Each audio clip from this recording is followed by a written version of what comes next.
Pedro's not prepared today. He probably just got back from his Oh yeah, his trip. yeah.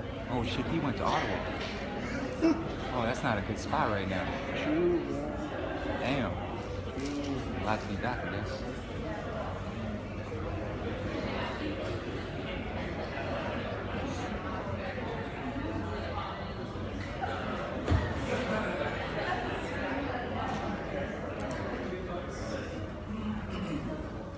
Good day, everyone. How was Tuesday's lecture? That's good? Okay, that's good. It's good to hear. Today we are going to talk about transition phyla, and I will tell you what I mean by that in just a minute. First, I just want to mention that this is not going to be a very long lecture, so if you have questions for the midterm, you can come at the end of the presentation and I can start helping you.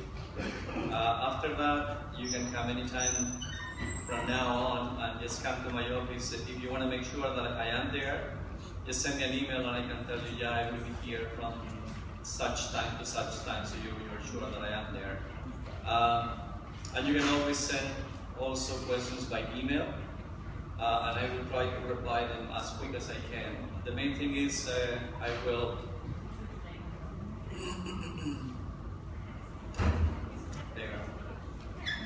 The main thing is that our midterm is on Tuesday, so on Monday night I will send you an email with all the questions and answers that I got without the names of the people who sent the questions, obviously. So you then get access to all the questions and answers anyways. But so check your email Monday afternoon, send questions or come to see me in case you have questions, okay? That can be also in case you want suggestions about how to prepare the midterm or how to prepare the exams that are coming out. It doesn't need to be questions only about content. Okay. Before we go into this transition file, I just want to mention something that I will come back to in late November that may be interesting for you, or at least a good number of you. Have you ever heard this NSERC US array? Some of you have. Most of you I suspect not. NSERC stands for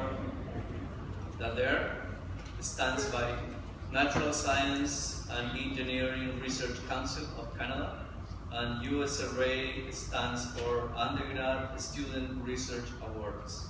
Okay? This is something done by NSERC, which is the main federal office that basically funds research and scholarships in the country.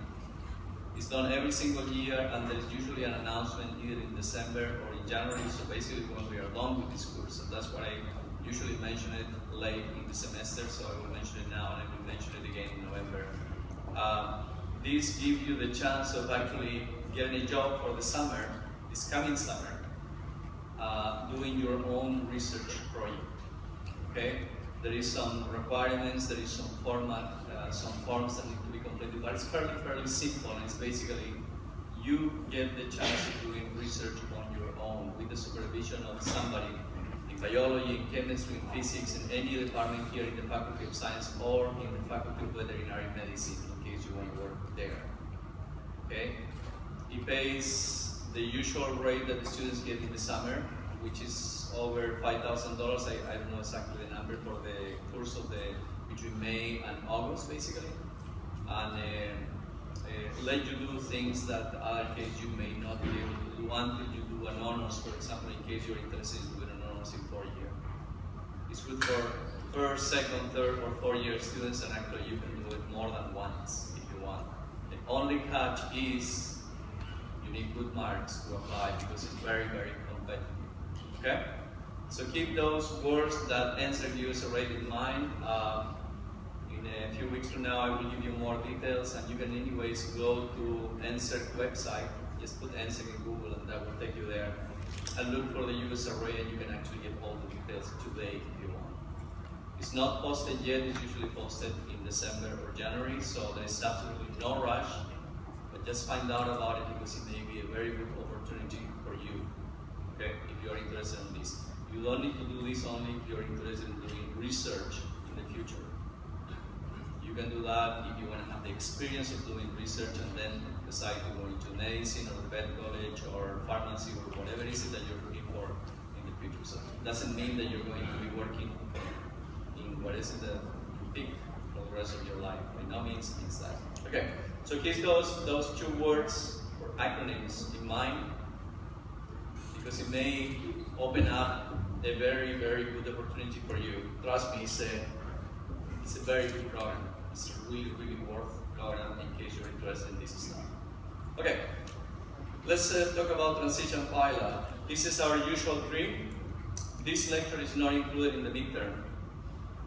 Nobody's running out of the classroom right now. This lecture is not included in the midterm that is coming on Tuesday, but it will be included in the final exam, obviously. Okay.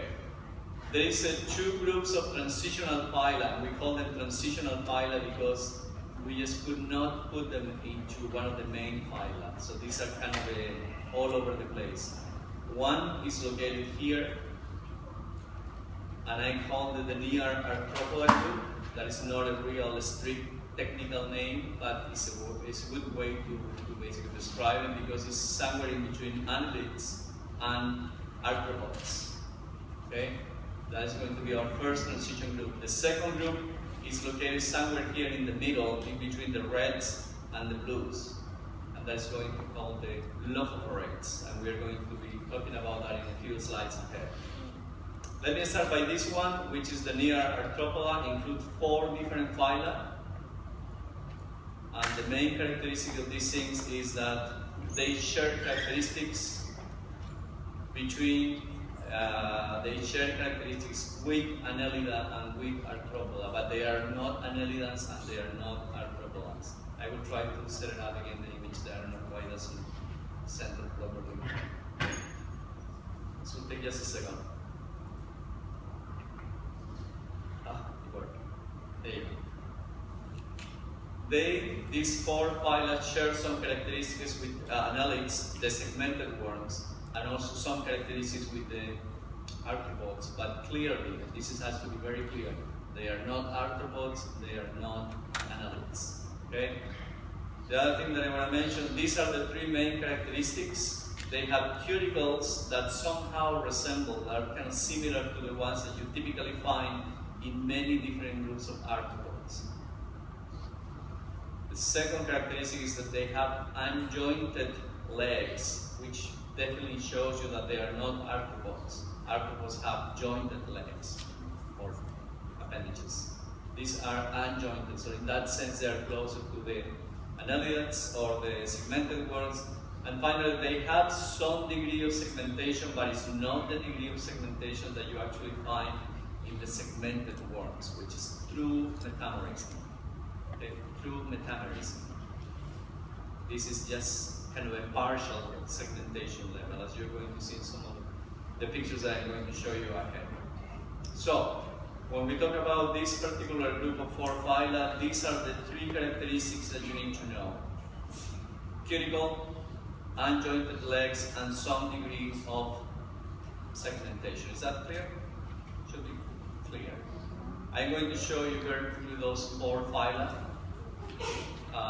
Just so you get an idea what kind of diversity we're talking about here. We're not talking about a huge diversity, but nevertheless they are important groups. Okay? This is the first phylum within this near arthropoda group. It's called Pentastomida. They compete which one has the most weird possible name. Pentastomida is the first one. These are worm-like creatures. They are metameric. They are segmented the way polychaetes, for example, are, but not at the level of the polychaetes.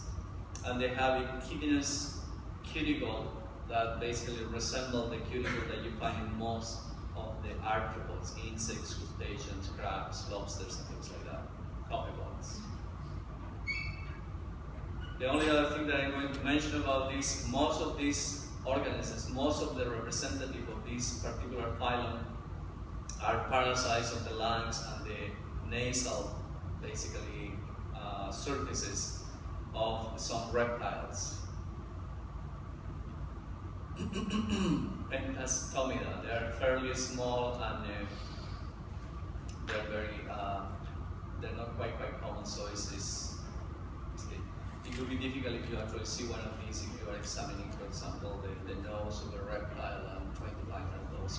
Chances are, whatever worm you find there will be something different. It will not be one of these. They're not quite common. There, in case somebody's still writing. That's about all the information that I'm going to put together for that particular phylum. Remember, these are small phylum. These are not huge, highly diversified groups. In that case, they will have their own particular group. They're rather transition phylum. Okay, phylum number 2. I don't see anybody saying please stop. So just let me know in case I'm going too quick. Phylum number 2 will be Tardigrada. Tardigrada. These are also called the water bears because they are very translucent, very transparent, but they look like a little teddy bears. Kind of. They don't really look like bears. If you go to the grass, if you go to after the rain and you look, find a little pond of water in the grass when it's very, very wet, chances are you're going to get not just rotiferans, remember the crazy things in the head, the rotiferans, but you're also going to find these ones, okay? But they're not quite abundant, quite common. They have unjointed legs, as you may expect, with some claws, and you can see those claws here in this picture here. They basically attach to plants or they attach to the tissue where they can basically, they are birds, plants, or the small prey basically to get whatever they need in terms of food. Okay? The other thing that I'm going to say is they have a non-chitinous cuticle, so they do have a cuticle, but it's not exactly the same cuticle that we saw in the previous phylum. It's not exactly the same nature. And they have a nervous system that is very similar to the nervous system that we find in some annelids, some polychaetes. Again, every time we talk about these organisms in the description, we are making some sort of connection with either arthropods or annelids.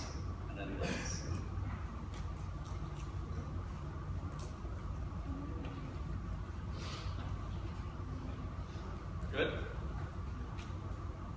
Let me show you the phylum number 3. These are way more interesting. This is one of the most fascinating phylum or phyla in this particular group. There's only 4 of them. They're not really fascinating, but anyways. These are the Chitopnera. There's many ways to pronounce this. It's not a right way to do it, so you can laugh at the way I pronounce it, and I will say you just try to pronounce it yourself, and then you will get in trouble. These are the arrow worms. They are found in the plankton. If you go with a net in the water, in the estuaries, you throw that net in the water and pull it from a boat, you're going to find many of those little things. They are they can be fairly long, like even half a centimeter are the biggest one that I have seen so far. They can be very, very abundant sometimes. They are planktonic, means they live drifting in the water column, and they look like worms, but they are not exactly worms. They are non-segmented, and they have chitinous spines and a very thin cuticle. They look very, very translucent, very transparent. Okay? And they are predators. They are eating phytoplankton or little salt.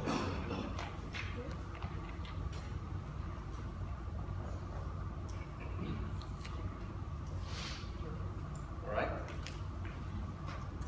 This is the last phylum of this particular group. The Onychopora are very interesting because many people thought for decades that they were actually arthropods, because they look a lot like arthropods because they have little legs that move around, and it looks like they are actually jointed, but a close examination of those legs show that they are not actually jointed, they are unjointed, so they cannot be arthropoda or part of arthropoda. They're also called the velvet worms because of the skin that they have look like a velvet texture, or has a velvet texture. They're soft, chitinous, and proteic cuticle, and they have unjointed claw, legs, and antenna. You can see a little bit of claw here in the first pair of legs there. They are very interesting creatures. They are not very common creatures. They can be about this size, about 3 centimeters, 4 centimeters, no more than that. And you can find those basically under the trees in the forest, especially in the rainforest, or those regions in which you could find rainforests, like in BC, for example, in Vancouver. Just a couple of things more that I want to mention. You can see one here. You can see how long they can get, and basically they look like a worm with legs, but actually walking with those legs, not just to go into the segment, but actually walking over the ground. They have a trachea system to breathe, and they have an open vascular system, which make them kind of similar to arthropods and annelids to some extent. But again, they are part of the decision group that do not belong to any of those 2 main phyla. Okay?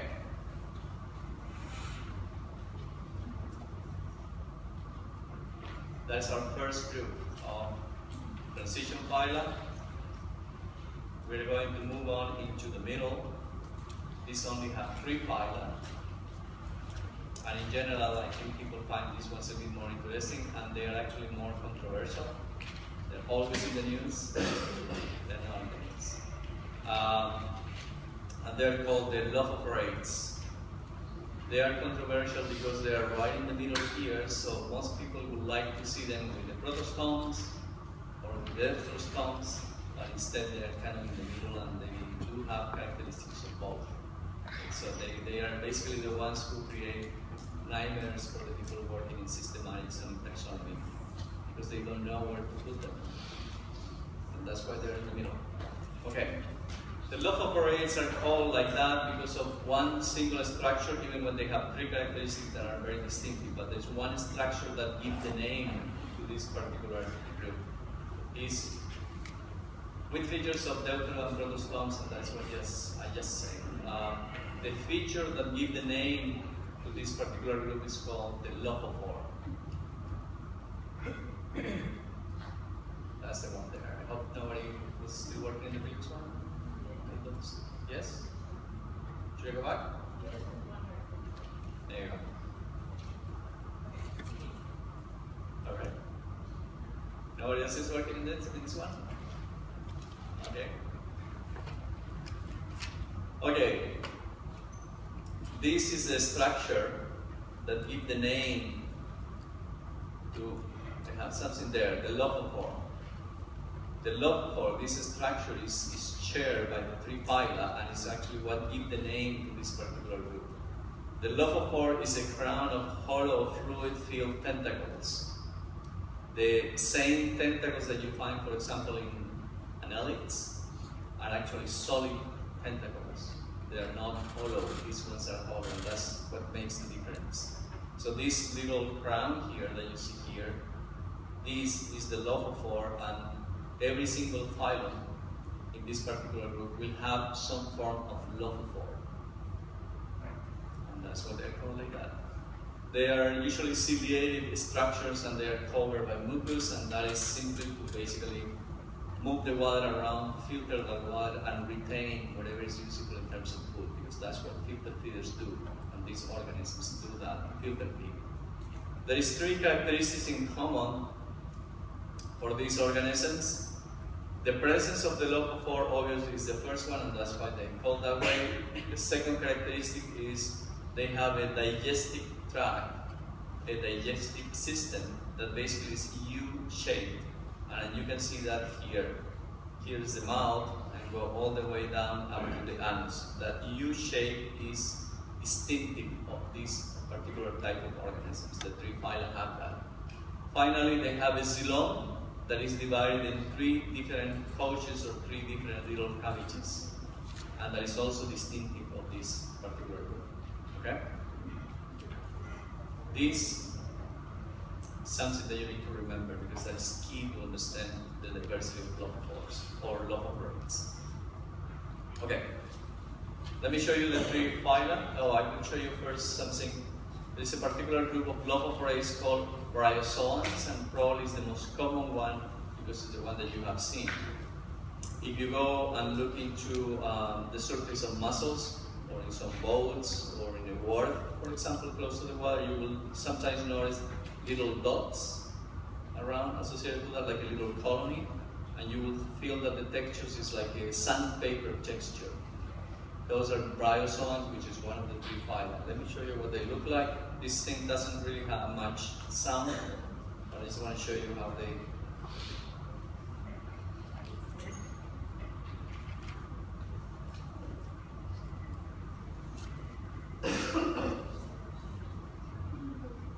These structures that I hope you can see from the back, these structures here are the lophophores that are basically coming out of those little cells that are kind of hard and give this sandpaper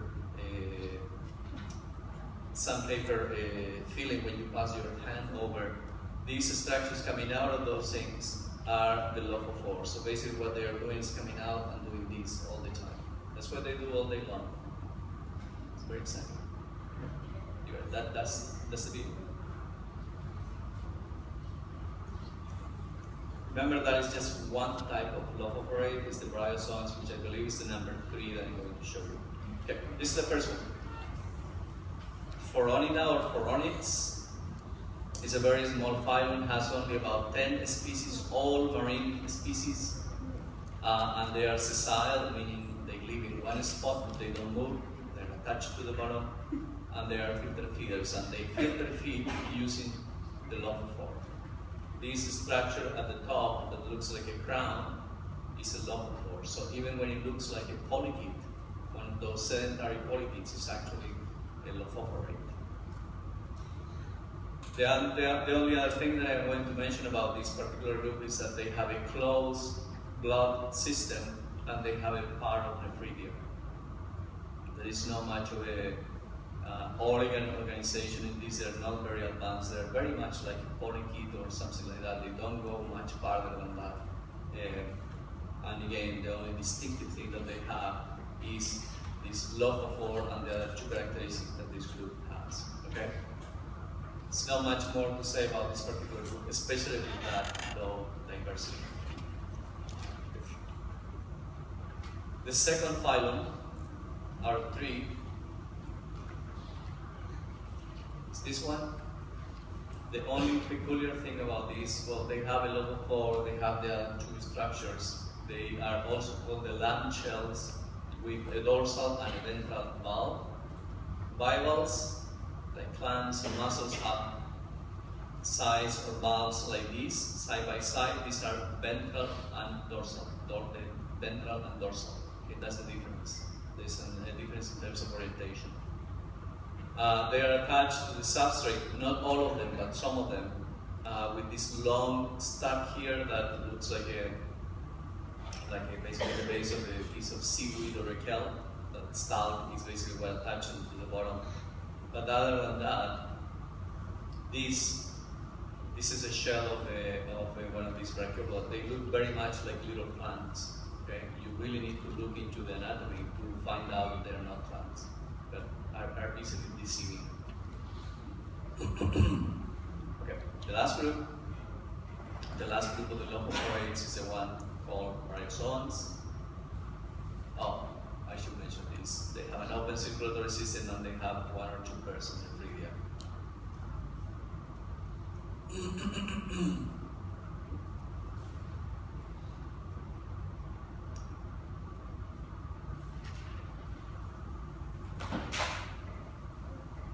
The last phylum associated with lophophorates is called the bryozoans or the ectoprocta, not entoprocta, but ectoprocta. They have this funny looking shape. You see here is the lophophore, or you can see the lophophore. But these things are all those little plates that you saw in the video. So they look like sandpaper. I think I have a picture of that. Sorry, there you go. They're also called the moss animals. Most of the species of bryozoans are marine species, and they have an epidermis that secretes some sort of a skeleton, which is chitinized or hardened, and this is basically what gives you that sensation of sandpaper over the surface that you're touching. Whether this is a rock, a piece of wood, or a mussel, for example, or an oyster. So you may have actually seen some of these bryozoans in Victoria Park, in Victoria Park trip, but you probably just didn't recognize it. Plus, they are very, very tiny. If you look those things, they usually look like a little things with cells, and then if you look carefully and you put them underwater and they are basically not stressed, you will see the lobster coming out, and the look is just to move the water into the water. Okay? Okay, I have a slide. Yeah. Why are they called moss? That is a good question. I don't know, to be honest with you. I can try to get you an answer for Tuesday, but I don't really know, to be honest. I know that you're asking that. I will find out, because there must be a reason behind that name. Okay, I will find out that for you. Okay, what I'm going to do now is introduce you with, I think it's 3 slides, to the next big phylum that goes into the other side of the tree, which is the equinoderms, and then I'm going to show you a slide about what is it that you need to remember about this transition phylum. Okay? So it's important you see that slide, because it's going to be relevant whenever you start studying these organisms for the final exam. Okay, this is the next group.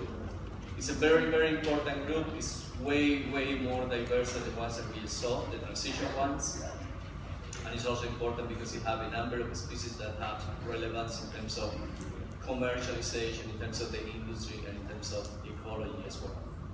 The equinoderms are a different type of group in the sense that, unlike all the groups that we have seen in the past 3 weeks or 4 weeks, have originally a bilateral symmetry, but then this become a radial symmetry as a secondary adaptation. They have a pentaradial symmetry. A radial symmetry that actually have 5 different axes. This is the site where we are now. We just passed the transition groups here, and here we are now moving into the rest, and as you can see, we are getting close to the chordates and the vertebrates. But before we go into that, we have to look at this group, which is actually fairly close to us, okay, in terms of phylogenetic relationships. These are the equinoderms. They are also called the spiny skin animals because of the morphology of the skin that you're going to see in a second. And they have, as I mentioned before, pentaradial symmetry, and have about 6,000 species, live species, and about 20,000 extinct species that we know only because of the fossil record. It's a very, very interesting group, as you are going to find out very, very soon. This is a cross-section of a sea star arm. Everyone knows what a sea star looks like. Some of you at least collected sea stars during the field trip, and this is just a cross-section that basically shows you a little bit of the anatomy of this group that is going to help us to understand the anatomy of all the classes within equinoderms, but we're not going to be talking about classes today. This is a marine phylum. There is no freshwater representatives. So the closest to freshwater that you can get with this species is estuaries, basically brackish water that still have a good level of salinity, like the ones that we have right outside here in Charlotte. They have an endoskeleton, not an exoskeleton. Crustaceans have an exoskeleton. These ones have an endoskeleton because it's inside. These plates of calcium carbonate are actually inside the body. There is a skin surrounding this stuff. So it's endoskeleton. And they have, as I mentioned before, pentaradial symmetry. This is very important about equinoderms. This is key about equinoderms to understand their morphology. Based on the fossil record and the larvae that they have, and they have like 5 or 6 different types of larvae, we know that they have a radial symmetry that is there just as a secondary adaptation. Okay? Originally they are bilateral, but they become radial as a secondary adaptation. The ancestor, based on the fossil record, were all mobile species. Some groups here today are not mobile, some of them are not mobile. And were all bilateral based on the fossil record. they were definitely bilateral when they were basically at the beginning of the group. And then the larvae of these organisms are all bilateral, showing again that these organisms are first bilateral and then royal, but as a secondary adaptation. Make sense? It should make sense. I just don't want you to feel confused about, oh, we're talking about bilateral organisms from now on, and all of a sudden the royal file will show up. It's because they have this royal symmetry as a secondary adaptation. Okay, it's one of those twists that you find in evolution. The eggs of this organism is going to produce a bilateral larvae, and that bilateral larvae is going to become a royal adult. Okay, pentaroyal adult. I think I have one more. No. Okay, we're going to talk about the equinoderms after the midterm. And we're going to do the classification, and we're going to basically look into all the particular details that characterize that group. That's very, very important. These are the things that you need to remember for the transition groups. First, which are the characteristics that are shared by the lophophorids. It's not just the lophophore, there's two more, the U-shaped digestive system and the three-pouch xylem. You need to remember those. The characteristics that are shared by the near arthropoda. Remember the cuticle, the unjointed legs, and there was something else. And finally, their position in relation to the tree. You should know where near arthropoda is. That is pretty obvious. Near arthropoda, between arthropoda and annelids. Where the lophophorids are, in the middle, in between protostome and deuterostome. You should know that. You should have that, basically, an idea about that. And finally, we're going to talk more about equinoderms next week after the midterm. How are you for the midterm?